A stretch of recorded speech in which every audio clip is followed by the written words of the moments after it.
This year, a former NFL player who took his own life and also killed 6 people, or at least he's accused of killing 6 people in a brutal attack. We're finding out more information about him. An autopsy suggests that head injuries he suffered in football may have driven him to kill. National correspondent Paul Gerke has more from New York City now. Paul, you're right in front of the NFL headquarters. Is that right?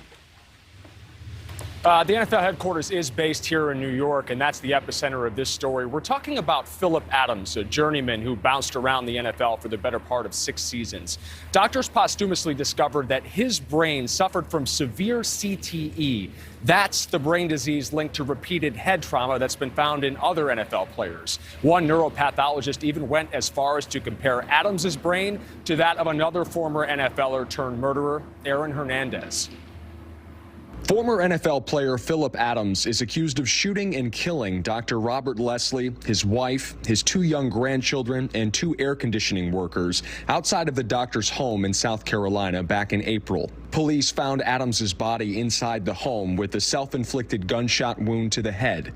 No motive for the shootings has ever been determined.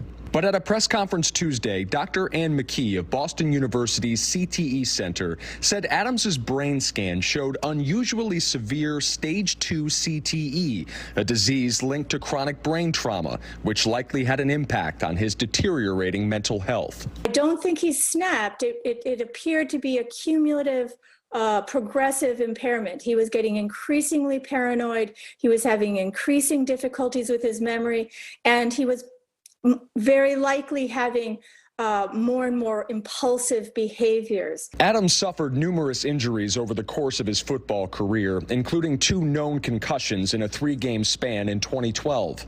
In a statement Tuesday, Adams's family said they were pleased to have a better understanding of Phillips's mental turmoil during the final moments of his life. They said they will continue to pray for the victims' families, something York County Sheriff Kevin Tolson echoed at Tuesday's press conference. There are multiple families here who are in the healing process. I cannot imagine either from the Adams or the Leslies or the Shooks or the Lewises what this experience has been like.